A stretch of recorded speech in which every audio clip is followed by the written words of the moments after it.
여러분 안녕하십니까. 강명도TV 자유조선을 시작하겠습니다. 여러분들도 뉴스를 통해서 아시겠지만 6시경에 동창리 발사장에서 군사정찰위성 1호기를 발사했습니다. 자, 우리 합참도 이것을 우리 발표를 했고 일본도 발표를 했고 미국만 아직 발표를 하지 않은 상황이었는데 아마 미국에서도 고성능 정찰기들과 그리고 동해상에는 지금 광개토 대항함, 일본의 이지수함을 비롯한 북한의 미사일 발사와 관련해서 이 군사정찰위성 1호기 발사와 관련해서 24시간 북한을 정밀 감시하는 이런 최고의 정찰 자산들과 이 군함들, 이지수함들이 총 동원돼서 정밀 추적을 해왔습니다. 아니나 다를까 우리 합참이 제일 먼저 북한 발사체 추종을 발표했고 우주체 발사라고 했습니다. 뭐 미사일하고는 안 하고 우주체 발사, 북한이 발사했다고 발표를 했고 또 일본도 그 동체가 일본 용해 쪽으로 분리된 베어링이 떨어졌다는 발표를 했습니다. 근데 우리 합참이 발표한 것이 가장 정확했습니다. 미사일 한 발을 발사했다. 그런데 가다가 이것이 추락한 것 같다. 시간이 채 되지도 않았는데 불구하고 비행을 채 못하고 레이더망에서 사라졌다고 했습니다. 그러면서 합참은 북한에 성공하지 못했을 가능성이 있다고 했는데 북한에서 들어온 소식도 마찬가지입니다. 이거 큰일 났습니다. 김정은이 한숨과 탄식이 그대로 드러났습니다. 김정은 위원장은 이 군사정찰위성 1호 발사에 먼 심려를 기울여왔던 것도 사실입니다. 사진을 보면서 제가 계속 말씀을 이어가도록 하겠습니다. 이 4월 18일 날 김주애까지 데리고 이렇게 우주개발국을 방문했습니다. 군사정찰위성 1호 발사기에 탑재할 고성능 카메라를 비롯한 모든 것을 점검하고 완전히 준비됐다고 했습니다. 그리고 다음 행동으로 넘어갈 때에 대한 지시도 내렸죠. 카메라입니다. 이게 위성이죠. 이걸 이제 탑재하고 이 위성이 약 500km에서부터 1000km 상공에 올려놓으면 그러면 이걸 분리가 돼서 자동으로 날개를 펴고 궤도에 진입해서 자동으로 제 궤도를 따라 돌아가야 되는 이 위성 카메라를 완성했다고 했습니다. 그리고 다음 단계로 넘어갈 때에 대한 지시도 내렸죠. 그런데 곧 발사하라고 명령을 내렸는데 4월 달에 발사하지 못했습니다. 미리 다 준비가 되지 않았다는 것이 북한에서 온 소식이라고 제가 여러 차례 말씀드렸고 또 이렇게 김정은이 공을 들이며 가면서까지 약 3년 동안 준비를 해왔죠. 2021년도, 2022년도, 2023년, 금년도까지 3년 동안에 걸쳐서 이렇게 준비를 해왔는데 이것이 수포로 돌아가고 말았습니다. 정말 믿을 사람이 없다고 현철에 이 신밀히 묘소에 와가지고 그 묘비에 앉아서 장미꽃 한 송이를 올려놓으면서 눈물까지 흘리면서 탄식을 했던 나에게 내가 믿을 사람이 하나도 없구나. 당신이 생각이 난다고 탄식을 했던 김정은.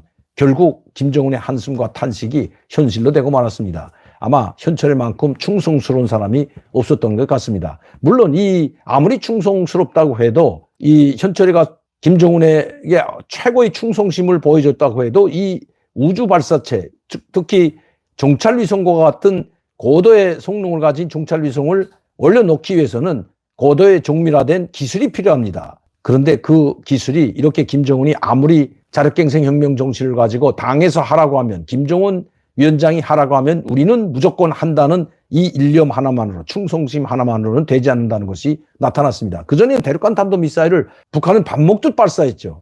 그리고 화성포 18형까지 6,000km 상공까지 올려놨습니다. 화성포 17형도 마찬가지죠. 북한은 2,000km, 3,000km 우주 공간으로 올려놨던 미사일들은 상당히 많습니다. 그런데 이 정찰위성과 같은 이런 고강도 고정밀화된 위성을 올려놓기 위해서는 좀 더 기술이 필요한 것 같습니다. 아까운 북한은 아마 이번에 올려놓았던 그 고성능 카메라, 이 위성을 정찰 위성이기 때문에 고성능 카메라가 탑재할 것은 뻔한데 이번에도 보여줬죠. 이게 고성능 카메라가 나오죠. 북한에서 17일 날 김정은이 또다시 우주개발국을 방문한 겁니다. 자, 이것이 지금 고성능 카메라가 장착된 위성입니다. 이렇게 완벽하게 준비됐다고 했는데 이 고성능 카메라가 준비되지 않아서 발사하지 못했던 북한이 이번에는 완성했는데 운반 로켓에 문제가 생긴 것으로 보입니다. 북한도 그렇게 즉각적으로 9시 반에 우주개발국이 실패를 인정하는 뉴스를 내보냈다고 합니다. 자, 이번에도 5월 16일에도 김정은이 직접 김주애를 데리고 나왔고 여기 관계부문 일꾼들이 모두 우주개발국에 모여서 회의를 하고 이제 비준까지 내렸죠. 서둘러서 쏘았습니다. 그전에는 고성능 카메라가 준비 안 됐다면 이번에는 그들이 자랑하는 북한이 뭐 대륙간 탄도미사일을 2,000, 3,000, 6,000km까지 올려놓는 것은 운반하는 이 운반 로켓 뭐 대륙간 탄도미사일이나 이 우주 발사체나 똑같은 원리를 올려놓기 때문에 이것은 아마 장담했던 것 같습니다. 그런데 날아가다가 절반도 가지 못하고 몇 분 만에 우리 레이더망에서 사라졌고 결국 실패했다는 겁니다. 그런데 더 빠른 것은 바로 우리 합참이 2시간 반 만에 이 북한에서 발사한 그 발사체 동체들을 모두 건져냈다는 겁니다. 우리나라 정말 대단합니다, 여러분. 모래백사장에서 바늘찾기와 같은 이 어려운 난이도를 수행했던 겁니다. 국방부가 6번에 걸쳐서 발사한 북한의 미사일 잔해들을 모두 건져올렸다고 합니다. 여러분도 아시겠지만 금년도 3월 달에 우리 울릉도로 날아가던 공해상으로 날아가던 북한 미사일 한 발이 우리 속초 앞바다에 떨어진 것을 아마 기억할 겁니다. 속초 앞바다, 그것도 1700m 밑에 가라앉은 잔해물, 북한의 미사일 잔해물을 건져올렸고 이것이 러시아산 스커드 미사일 계열이라는 것도 밝혀냈죠. 자, 이번에 이걸 건져낸 것을 보게 되면 이것이 누가 이 동체의 원료, 그 다음에 그 재료지 뭐 재료가 어떤 재료로 되어 있고 어느 나라에서 만든 것인지 북한에서 만든 것인지 아니면 러시아산인지 중국산인지 금방 알 수가 있을 겁니다. 이런 것도 다 모두 건져올렸다는 게 또 정말 저는 대단하다고 생각합니다. 그래서인지 북한도 즉각적으로 시인을 했습니다. 북한이 3시간 만에 이렇게 실패했다고 이 동체 이 연료 부분에서 뭔가 잘못된 것 같다고 그 실패의 원인을 다각도로 분석해서 다시 발사하겠다는 이런 내용을 바로 보도를 오늘 아침에 했다고 합니다. 북한 소식이 가면 지금 북한은 아마 초상난 집일 겁니다. 그렇게 3년 동안 준비하고 김정은이 심혈을 기울였고 모든 역량을 쏟아부어준 이 정찰 군사위성 1호 발사는 결국 고성능 카메라가 아닌 운반 로켓에 문제가 생겼다는 것은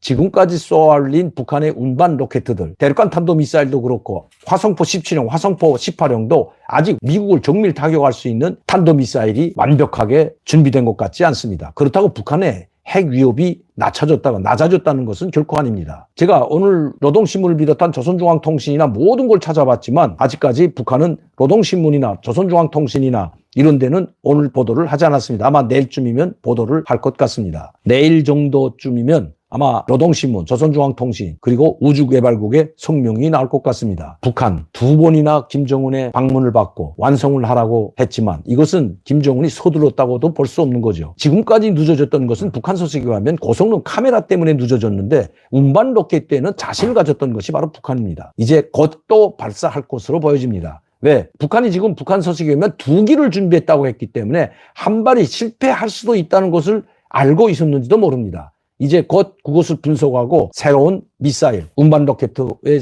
장착한 고성능 카메라를 장착한 또 다른 발사체를 발사할 것으로 보여집니다. 11일 이내에 또 발사할 것으로 보입니다. 이걸 성공을 기준으로 해서 북한은 이번에 당주한의 정치국 회의 결정서에서 바로 8기 8차 전원회의를 6월 상순에 열린다고 발표했던 겁니다. 이걸 종합적으로 이 성공으로 열려고 했던 거죠. 그런데 그것이 수포로 돌아갔습니다. 아마 지금쯤 김정은 상당히 분노했을 것으로 보여집니다. 줄초상 날 수 있다는 것입니다. 오늘도 강민도TV 자유조선을 시청해 주신 여러분들께 진심으로 감사를 드립니다. 저는 내일 이 시간에 다시 뵙겠습니다. 감사합니다.